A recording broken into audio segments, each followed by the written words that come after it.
Hello, good morning everyone. Thank you for having me here today, and it's an absolute pleasure to follow on from Dan, who is the king of ChatGPT at the moment on Twitter. So lovely to hear from him, and hopefully this will give you a bit of a other view on AI and whether or not we should be running headfirst into this new innovation or steering well clear of it. I want to start with a little throwback in history to the start of the calculator. It will be a tool that everyone uses now, probably a more digital version of the original calculators in the 17th century.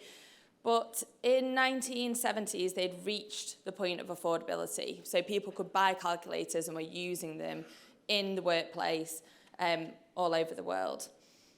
By 1975, there was a report showing the impact of calculators in the classroom, but schools weren't using them yet. It wasn't until 1986 in the US when the first state decided to use a calculator on an exam. I've not got the date for the UK, but if anyone's got that, it would be fabulous to know. But it took all the way till 1997 for all states to be using calculators on exams in America. So I just want you to keep that in mind, that it took over 20 years for that disruptive piece of technology to make that change. So we're at the very start with AI, and Dan's given us a brilliant introduction to what it is, so I won't go over that again. But we look at these three different elements of it: machine learning, deep learning, the idea that we can mimic and use technology that looks like the human brain. So you will use AI already in your classroom. I don't think it's an argument as to whether or not this revolution is happening, but should we be using it, and is it safe? So AI isn't new. Like I said, we're already using it, but it certainly hit the news more than ever when ChatGPT hit the headlines in December. Well, it started in November, but December last year. We saw headlines like this, and this, and this, and this. Universities are choosing to ban this technology, but is that the right decision? So, what do we mean by education when we say, should we be banning ChatGPT or all AI software in education? What do we mean? And I'm going to look at it today through these lenses. So, everything from pupils using AI in lessons to at home, how teachers can benefit from AI in assessment and the risks associated with that, and what does it actually mean for our curriculum? So let's start with lessons. There are a plethora of tools that you can use with your pupils to enhance the lessons and the learning that Dan's already talked about. There are so many different things out there, and especially for pupils with special educational needs, there's even tools that will do sign language, go text to sign language or speech to sign language for you. There's tools that will support reading, there's tools that will translate, and there's the chatbots like ChatGPT that we've already looked at. But is this the right way forward? New York Public Schools Network have banned the use of this technology in their classrooms. They're concerned about the impact on the motivation to learn independently, and they're concerned about the negative impact on student progress and outcomes because of the lack of accuracy and safety in the content of what is out there currently. As teachers, if we are asking pupils to start using this tech in our classroom, we need to be really aware of our technology user agreements. There's tons of advice out there about this, but a lot of the tech out there does require parental permissions and has age restrictions. So if you are going to use ChatGPT or other AI software in your lessons, have you got permission from parents before you start using it? And that's just to cover your back and to look after the pupils that you're working with. Have you got a technology user agreement at the moment in school that covers AI? And if you do, are you protected to use all of this software? And be aware, ChatGPT, for example, has an age limit of 13 and over. So at the moment, for primary teachers, it isn't something that you should use without a user agreement in place to get past that age restriction. But what does the research say? So There's been a number of reports done into the impact of AI in the classroom, and all of them are fairly positive.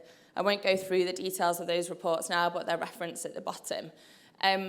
But they're overwhelmingly positive, showing that AI can really make a difference in pupil outcomes, especially software that personalises learning and increases engagement.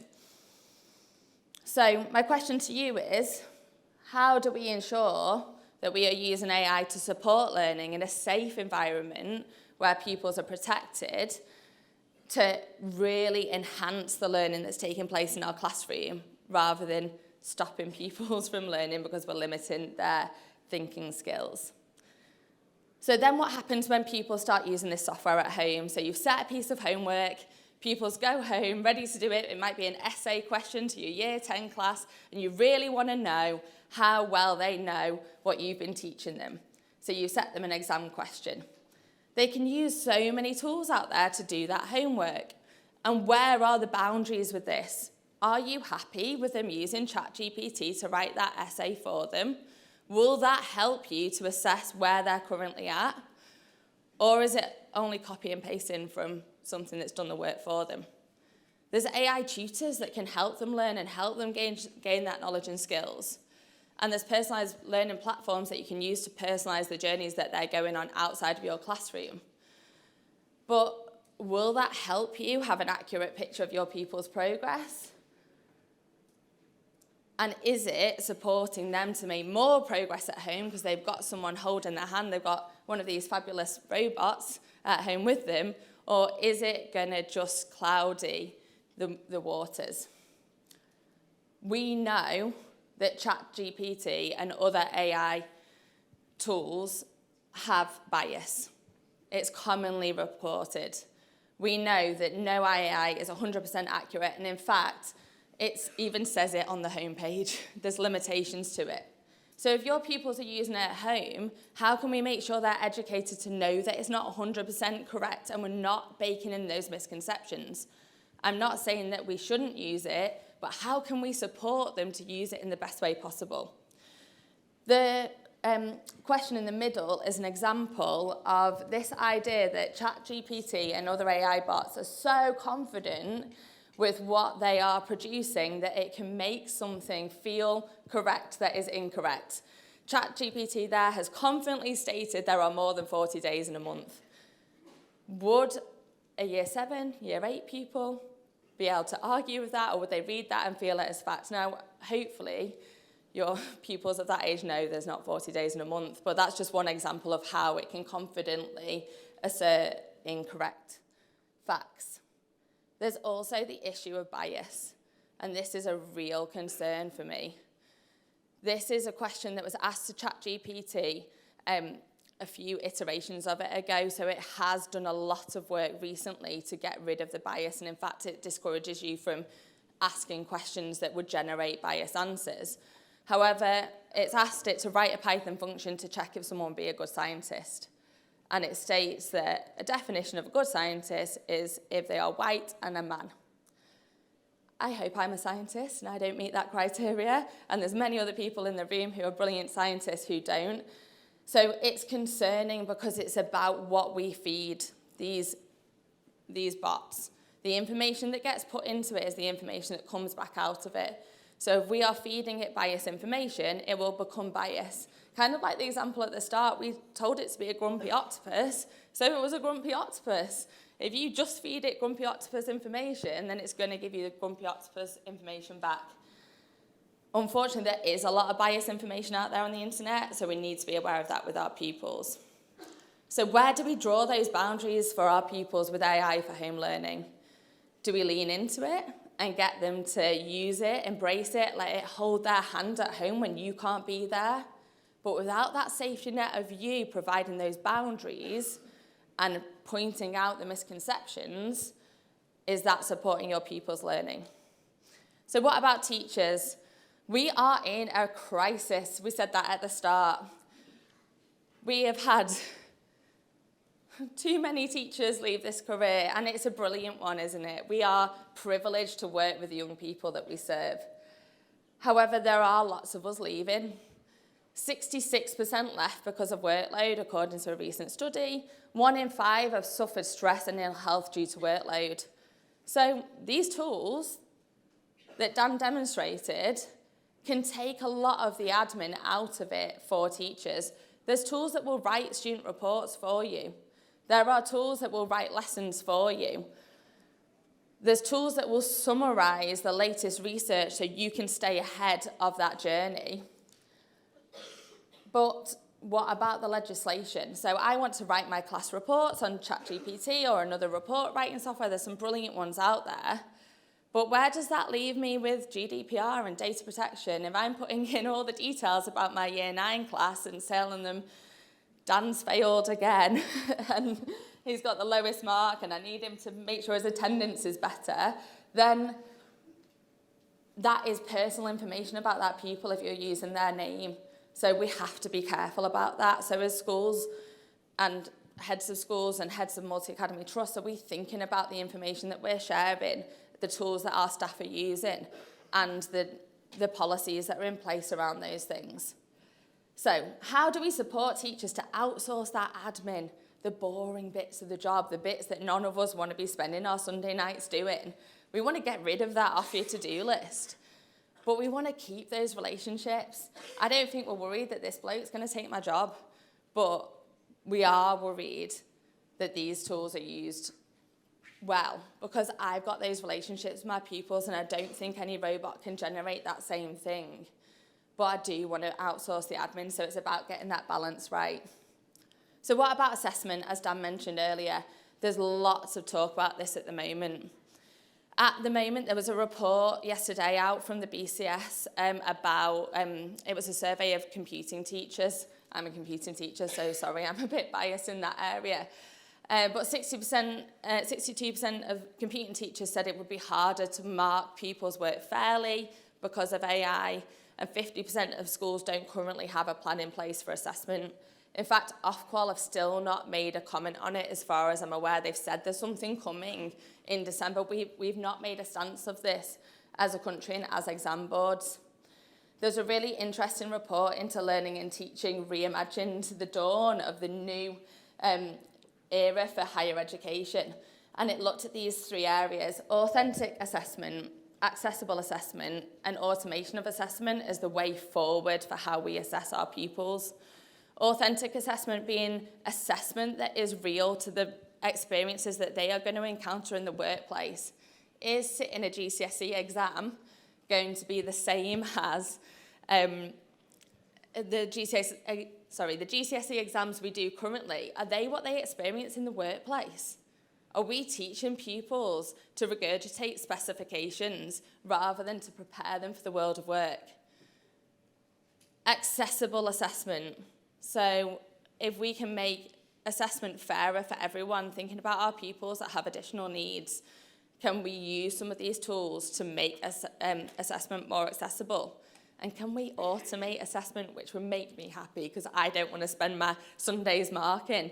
So can we automate some of these things to give really insightful feedback and give you a report as a teacher as to what your class needs to focus on next? And I'm not talking about a multiple choice quiz, I'm talking about intelligent marking.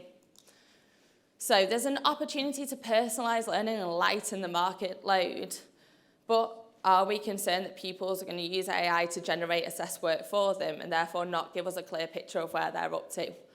And I guess that leads us to what is the purpose of assessment? What's the point of it?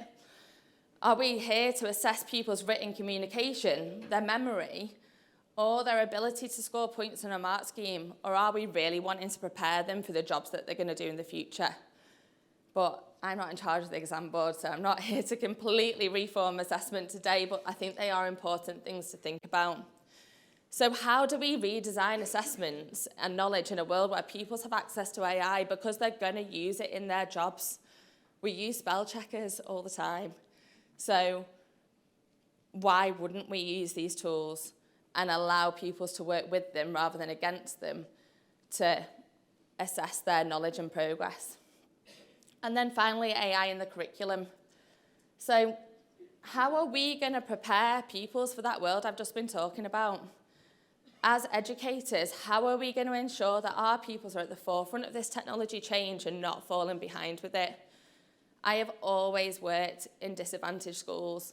The teachers I train go into disadvantaged contexts. That's why I work for Teach First and a charity. And that's a real concern.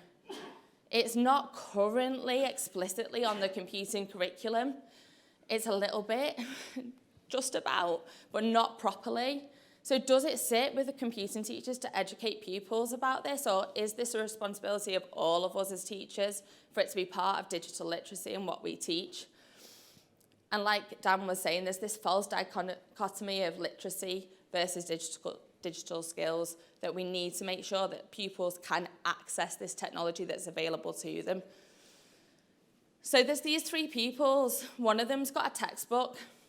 One of them's got a computer, and there's loads of videos where you see people ask the pupils a question. They've got a textbook and they've got a computer, and they have a bit of a race to see who gets that answer fastest. Obviously, the person with the computer always wins. But now there's a third element of this digital divide, isn't there? We've got AI, we've got our robot friends. If our pupils don't have access to that technology at home, then will they have the same access and fair access? Or is it going to increase that digital divide?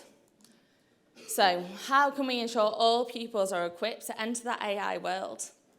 Now, I'm very aware that I've asked you more questions than I've actually answered during this presentation, so I apologise, but I think that we are at the beginning of something very exciting.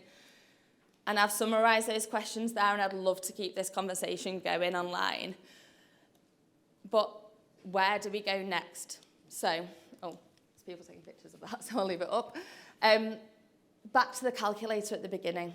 It took 20 years, over 20 years, for America to embrace and use that technology of a calculator. Let's not let it take 20 years for us to embrace or use or legislate around this technology that we're facing now. Thank you very much.